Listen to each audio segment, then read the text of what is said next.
Welcome back to the Sika Strength and welcome back to the Sika Stand News Show, brought to you on 98% of every Monday of the year, and we have done for the last at least 18 months, if not more.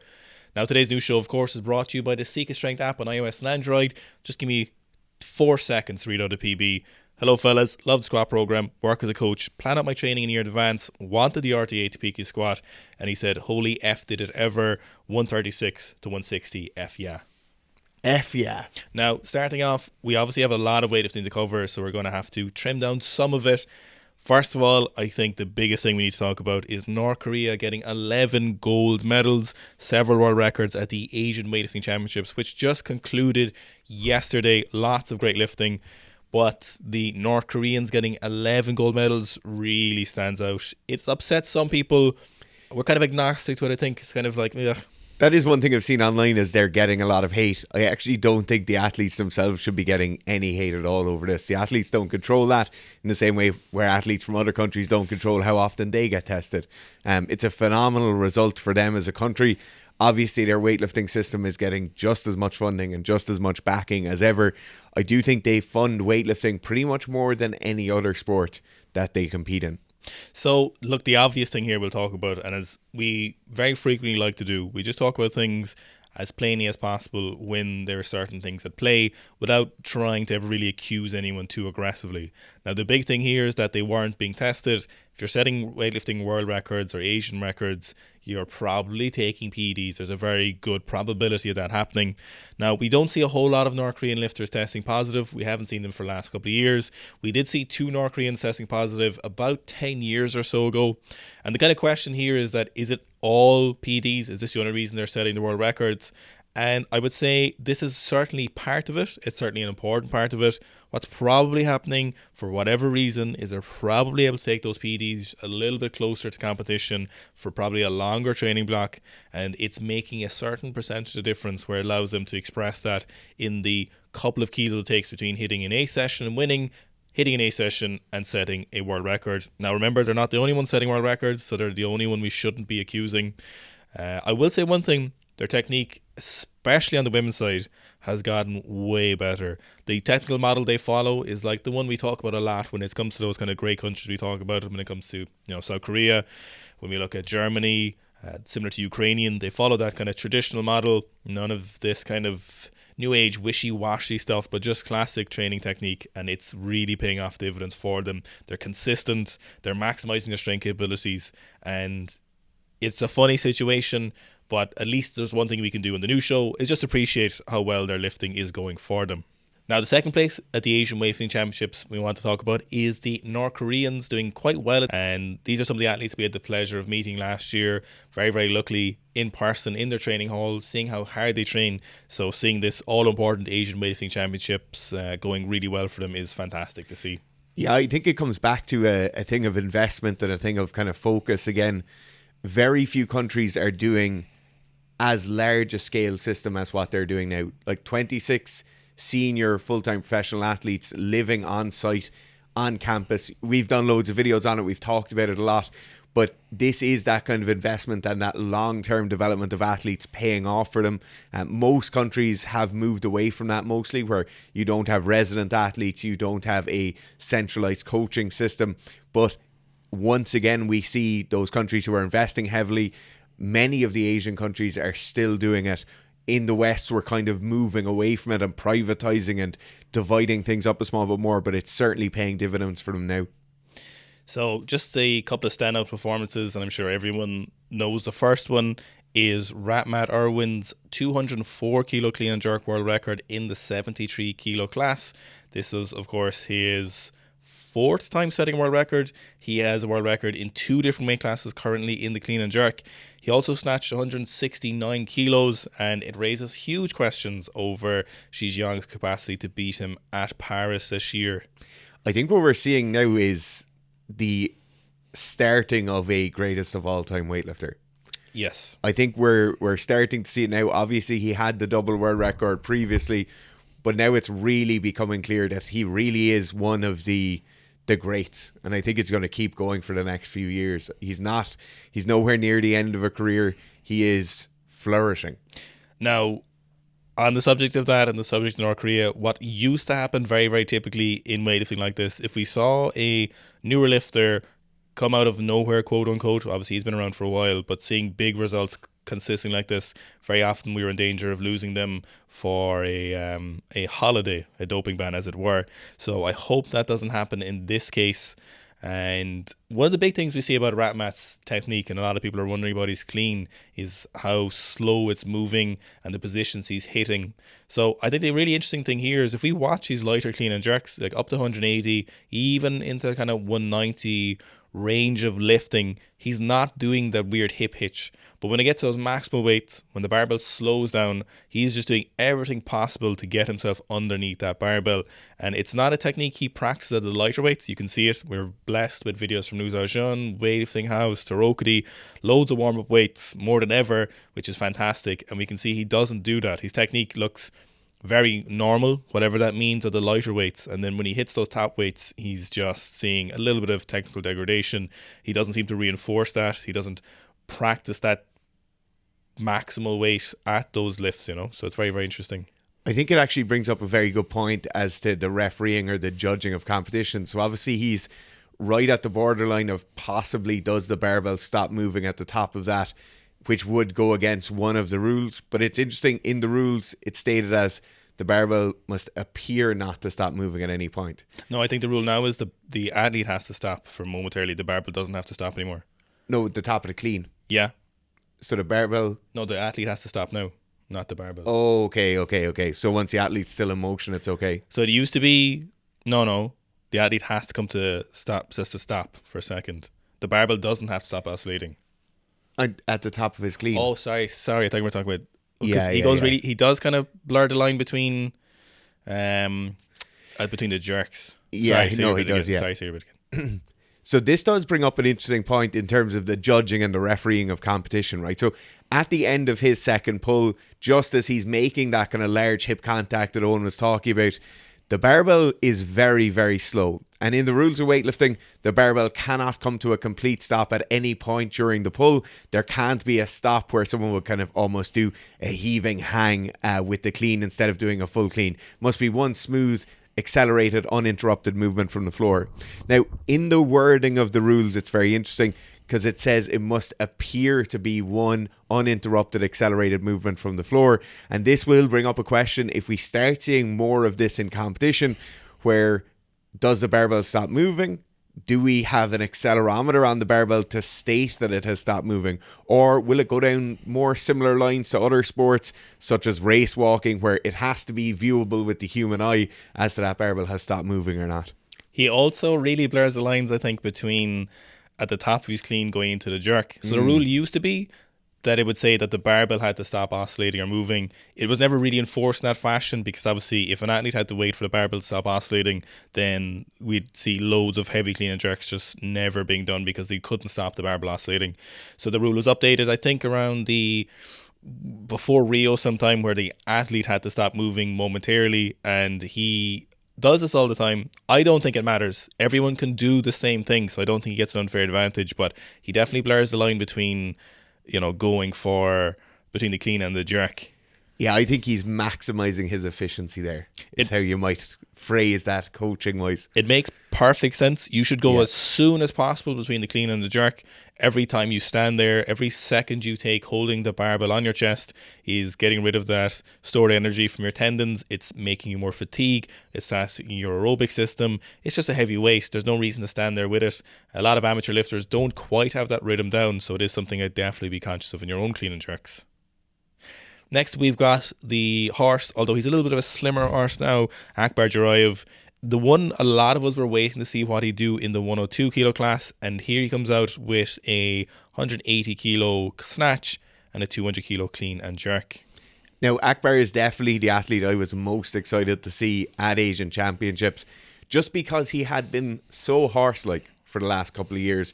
He was huge, he was massive, he was jacked, and as Owen said, he's not quite that same stature of an athlete now, although on his snatch especially, it's still looking incredibly crisp and incredibly powerful. Yeah, so snatch sometimes actually can be better in terms of kind of pound for pound, so we don't see that same relative gain on your snatch for some lifters.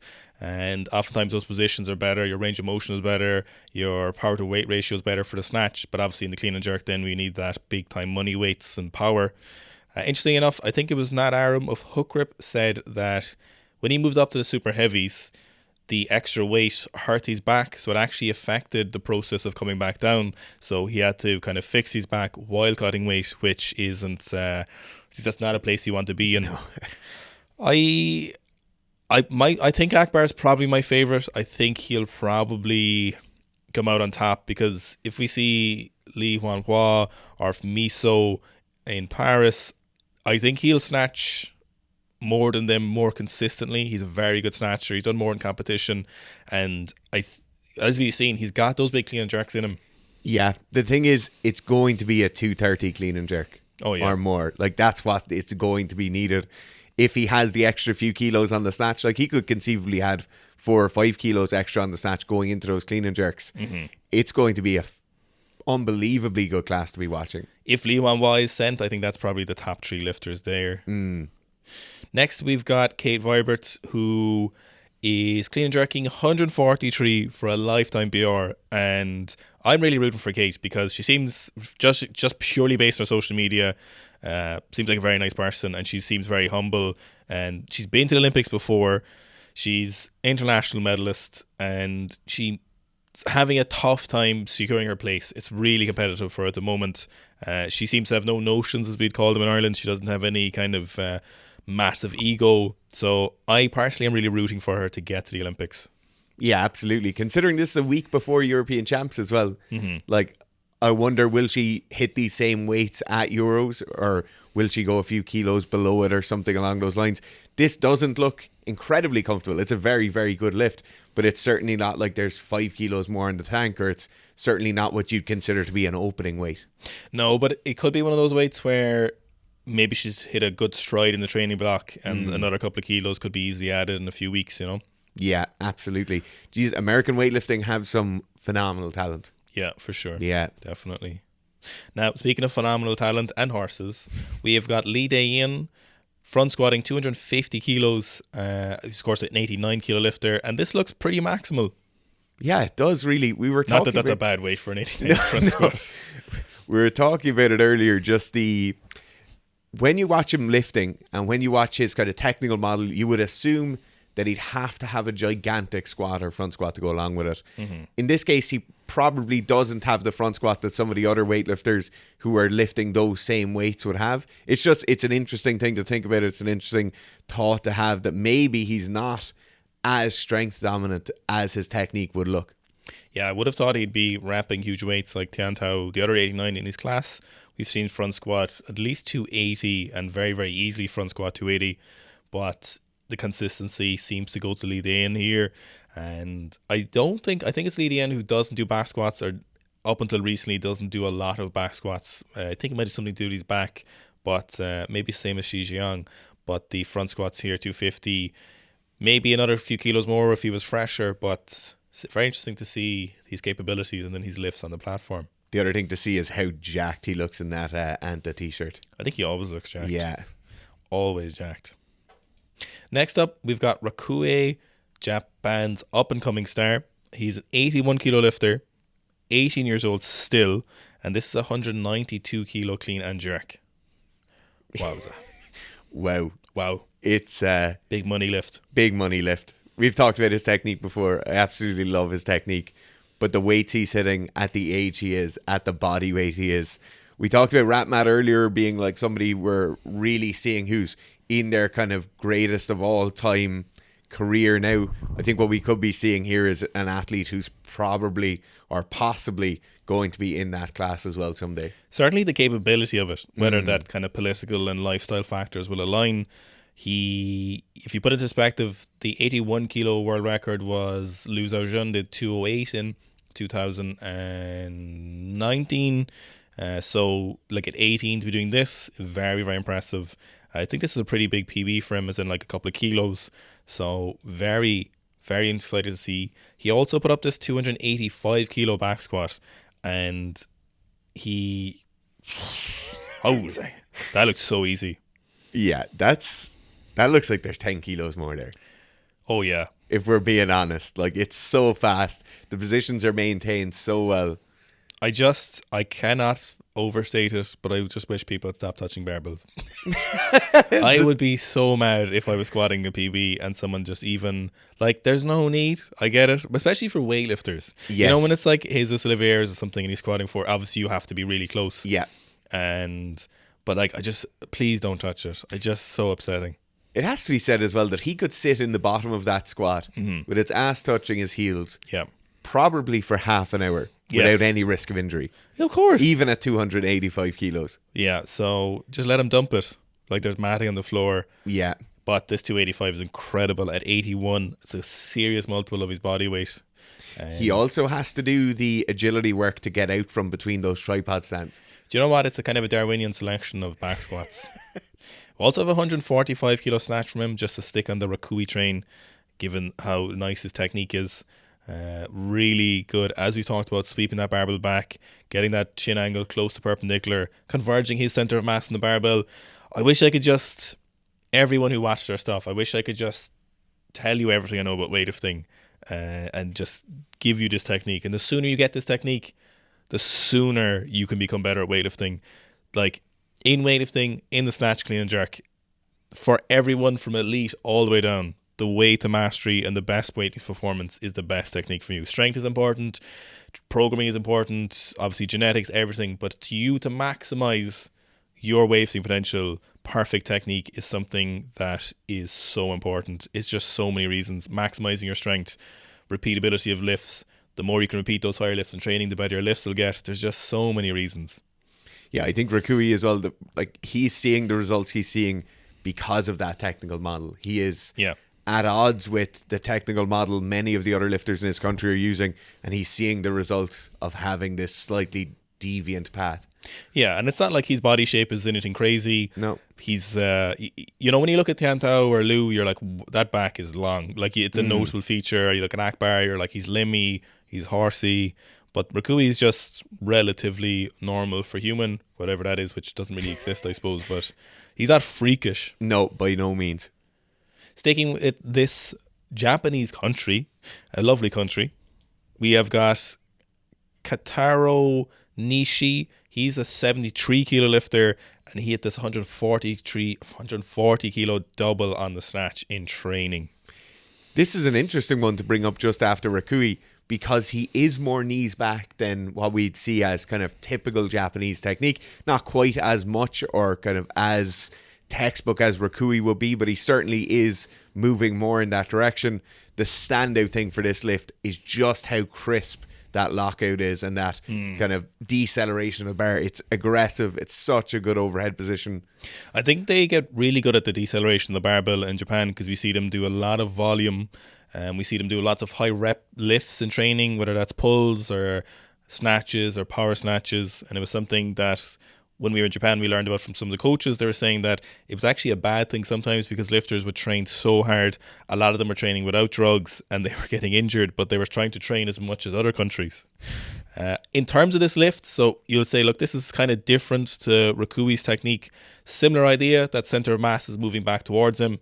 But in his case, his tibia and femurs are very, very similar lengths looking at it from this angle, and allows him that start position when his hips are just above parallel.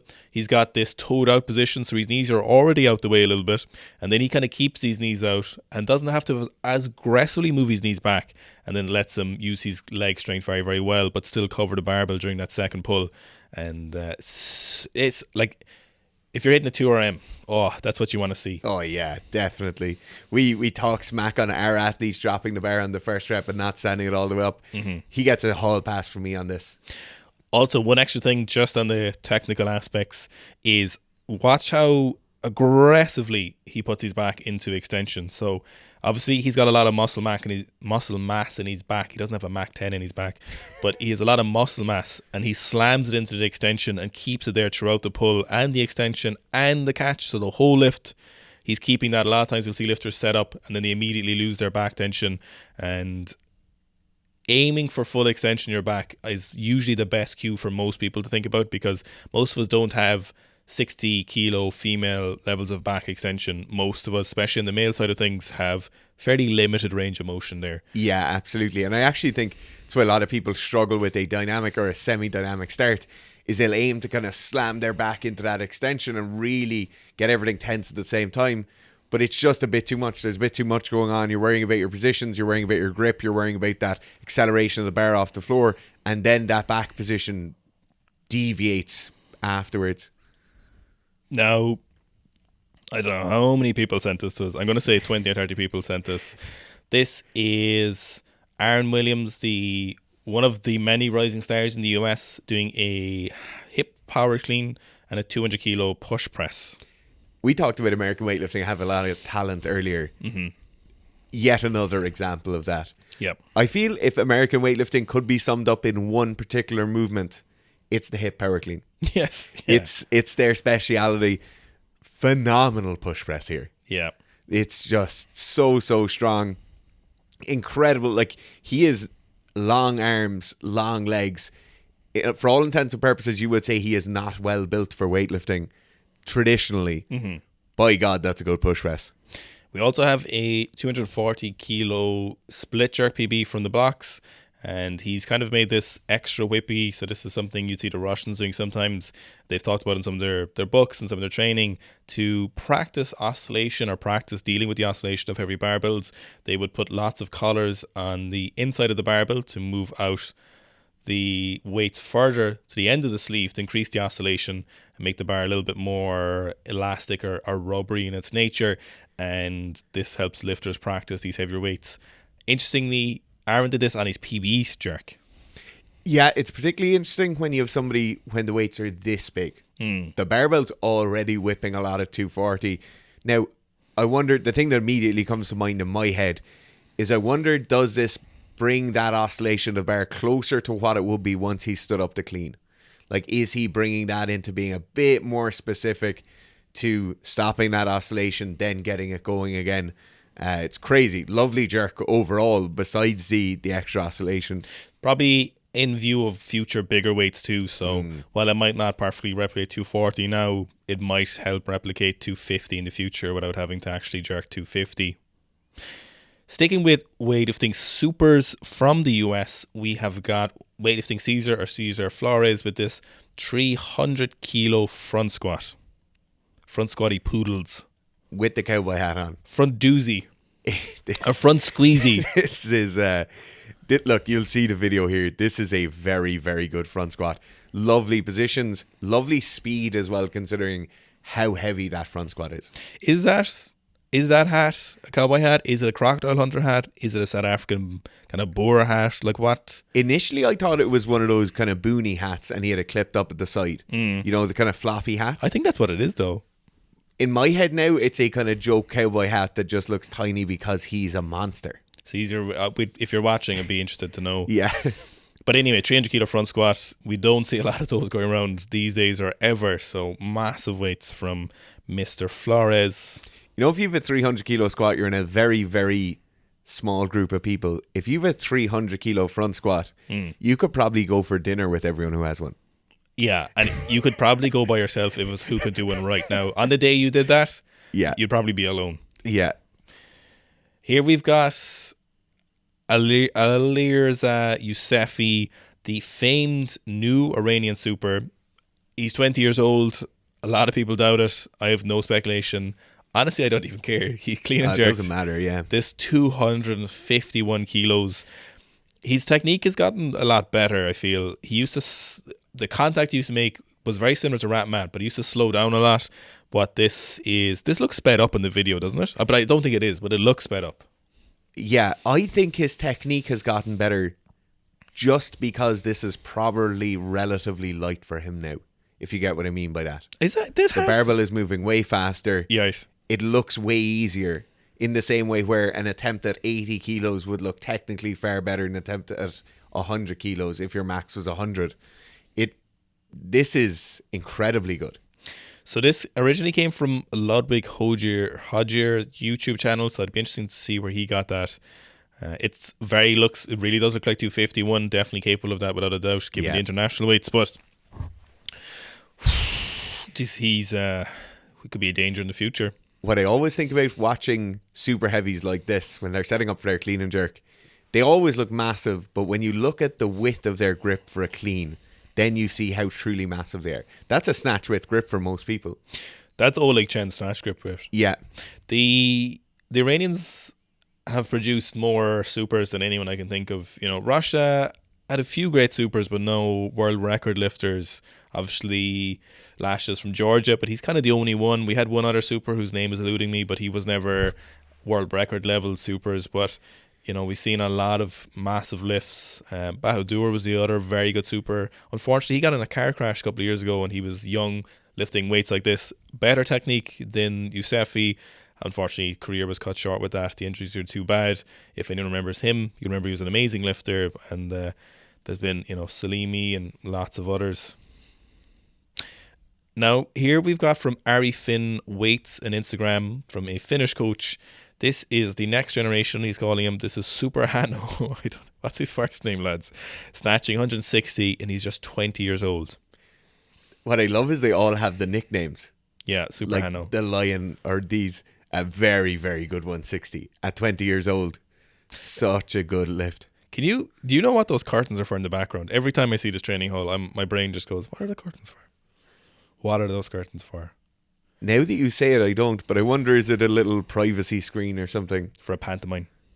So 160 kilos, serious speed on the extension, always aggressive from the Finnish weightlifters. Yeah, very, very powerful lifters overall. Very power. Like it's definitely not this kind of smooth and slow and technical model. It's very power, very strong, and I love it. Next, we have got Solfrid. She is an incredible lifter. She is very typically dominating her weight class. And she is front squatting 175 for a set of 3 and 180 kilos for a double here, which is crazy. The standout thing on both of these, on the triple and on the double, is once she passes parallel on the way back up, it is incredibly fast. She reminds me almost of a thrower when she's squatting.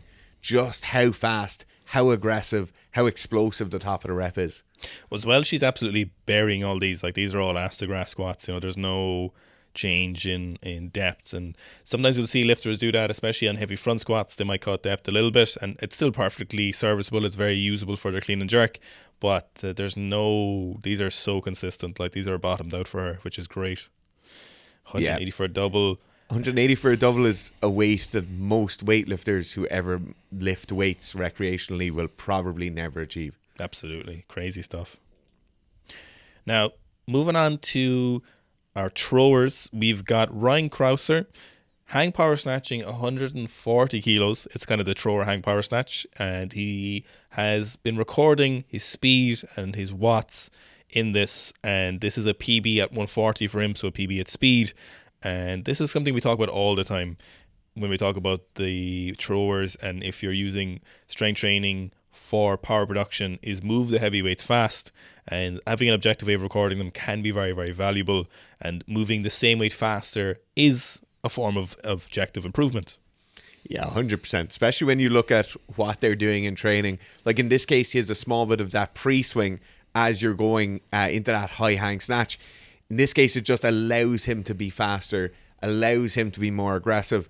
And then because of that, because of those certain facilitations, he gets more power output from it.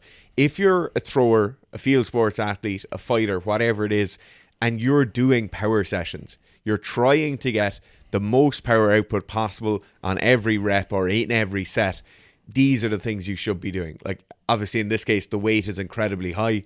For many people, they might make the mistake of the weight being a bit too high and the power outputs actually being lower because the speed is then lower.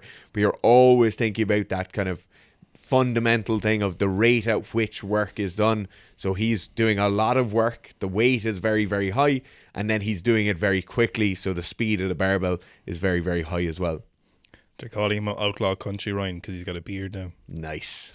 Here we've got Backman Tim doing a bail on a mountain biking session, which, while not a gym lifter, I think it's incredibly impressive athletic endeavour. The way he just assessed the situation during milliseconds to stop himself from landing face first onto the dirt. Yeah, so even just to tuck his head there and do the front roll into it, so he's not taking that impact. Like if he had just continued on, it's head first into the dirt. To do the front roll, but then also to do the front roll with the 180 kind of twist in the middle of it is absolutely insane levels of proprioception and insane levels of reaction times. It's just so athletic, for want of a better term, just to be able to do that. I think a lot of the time when people see certain sports and kind of more the fringe sports, maybe it's downhill mountain biking, maybe it's BMXing, maybe it's things like that, they don't often think about the athletic side of it as much as you would see maybe then when they talk about a track and field athlete. It's all about the athletic side of it. But these kind of endeavors need just as much of that coordination, just as much of that athleticism. In many cases, it might need more because the consequences are far, far higher for you coming off a bike doing downhill mountain biking versus you not PBing your 400 meter run. Here we've got Harry Akins, the Team GB sprinter, doing 160 kilos for a double on the power clean. Crazy weights. So easy. I think we've seen Harry do 170 kilo power clean. That might be his best all-time power clean in the last couple of years. And this 160 surely is equal to a PB or getting up there in terms of what he can probably do now. One of the other things I really like about this, obviously besides the insane acceleration and just how fast and easy they look, is Harry taking that minute, or that few seconds in between the reps, resetting and going again. Particularly for an athlete, when you're not a weightlifter, the idea of bringing down a barbell and resetting and going straight away from the floor probably isn't that important. In this case, he's doing maximal power cleans, taking that few seconds, standing away from the bar, readdressing the bar then, and having a perfect setup again is just so much more valuable. He's also loaded the 160 as a rainbow, which is a bold decision. I like it. No, that's... Because how it goes is he put 70 kilos, then 100 kilos. Yeah. Then he put the greens on for 120. Then he took them off, put the blues on for 140. And then I like it. Surely he didn't go 140, 160. I bet he did. A madman. Here we've got Patricia Madel, who is a javelin thrower. And she's got a little compilation of some of her training recently. And very, very interesting stuff like a 100 kilo bench press. We've her doing hang power cleans and cleans from the floor. We've doing block snatches, block power snatches, behind the neck split jerk. Really, really impressive stuff. And the quality movement is very high across a lot of them. Yeah, like a lot of the time people will talk about throwers and they'll talk about, oh, why are they doing those incredibly heavy lifts? Or maybe their technique doesn't look like what a weightlifter will do. To be honest, the standard of technique you see from most of the throwers is very, very high. And especially when you consider the weights they're doing them at and how aggressively they're moving, the standard is incredibly good. I think if we can learn anything from throwers, it's just to be more aggressive when you're lifting. Like, get after it a small bit more. Don't be quite so analytical about every single snatch triple you do. Maybe you just need a bit more power and a bit more gur when you get after it. That's not true. I don't agree with that. You should also be really technical as well, as stated earlier. Yeah, so big lifts. I think the big thing with throwers, they don't seem to have any reservations with weights in the gym. They don't seem to have any preconceived notions, only that it needs to be heavier. Yes. Here we've got one of the Hurricanes rugby players, Puri Rakiti, squatting 302 kilos in their beautiful gym. What a pretty gym. Speaking of heavyweights, I know that's a big squat, but their gym is... The gym is absolutely gorgeous. Yeah. The gym is so nice. It's a very, very good squat. If a gym with glass walls, floor to ceiling glass walls, that natural light coming in, looking at it out at nature, oh yeah. my God. If I need to take glass walls in my gym and look at my ditch beside the house, because anyway, 302 kilos for a rugby player. Gotta be the heaviest squat we've ever seen. That's not a box squat from rugby players. Pretty deep, like deep enough to be a squat, I think. 100%. I think that's passing in any powerlifting camp. Yeah. The other thing I really like about this is every single person who's training in that gym is wrapped around that squat rack watching that. Everybody knows he's going for a biggie today. Yes. They're all wearing their team jerseys as well. A lot of teams have financial fines for not wearing your training gear to training. No way. I was just going to say, is that a Might be mandatory? like 100 or 200 quid. Yeah, like this is, for whatever about part of the competitions, it's certainly deep enough for rugby to elicit a positive effect. So it's we can see New Zealand kind of coming back for the big boys again.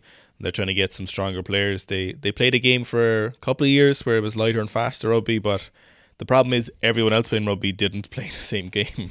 Everyone else was like, let's get bigger and leaner and stronger. And if you look at the under-20s coming up, it's the same thing. The under-20s are bigger and leaner and stronger than everyone. So the thing is, New Zealand have just, in the last 2 years, have been like, right, let's switch it up again. I blame the South Africans one. Yes. Yeah. They're to blame for all of that. Now, speaking of bigger and stronger and leaner, we've got a freshman, Nicholas Harbour, running a 20.86 200 meter. 20.86 200 meters. He's 6'5", 242 pounds, and holy moly, he is gunning it.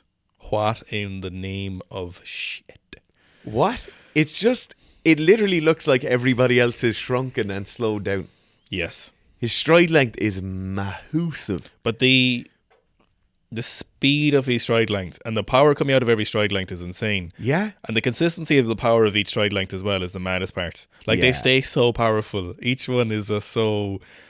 he didn't hit his top speed and start slowing down. They just stay really, really consistent. He's not slowing down until the last bit of that turn nearly. Yeah, it's interesting. His acceleration in that first 50 meters, he gains that lead and basically holds on to that lead until the last maybe 20 meters, where he just barely starts to slow down. But here, he really makes massive, just in this section here. What's that?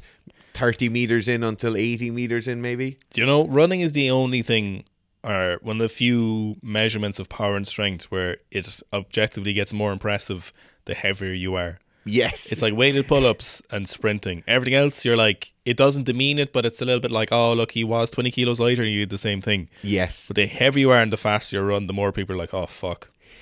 Am I right in saying freshman is their first year in college? Yeah, that's why I said freshman, because that must mean he's maybe 19 or 20, depending. Could be 18 or 19. Yeah. They didn't say his age. But It's so impressive. So...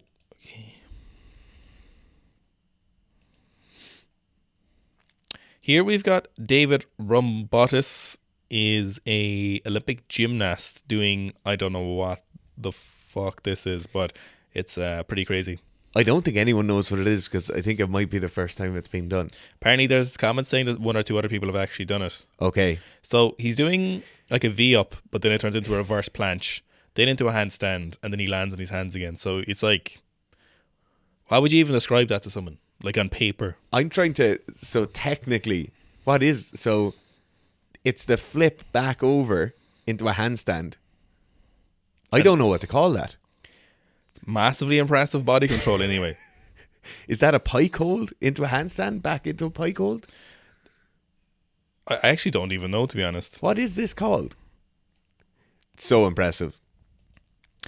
Next, we've got Nicholas PReez squatting 405 kilos.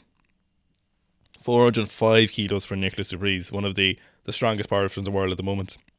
Yeah, speaking about the South Africans being big and strong when we talk about rugby players. Yes. Nicholas is a big, strong South African.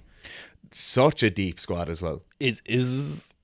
Are those plates smaller than usual, or is it just that Nicholas is so massive and that bar is very large? But they look like small.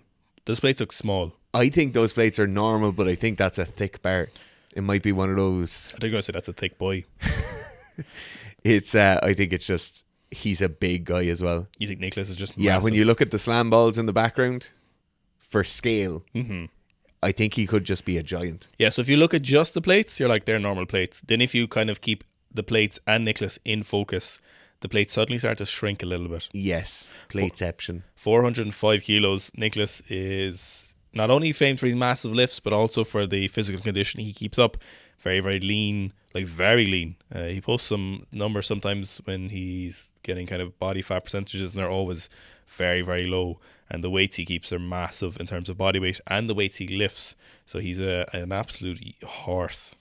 Yeah, I really like it as well for, like, this is typical low bar style.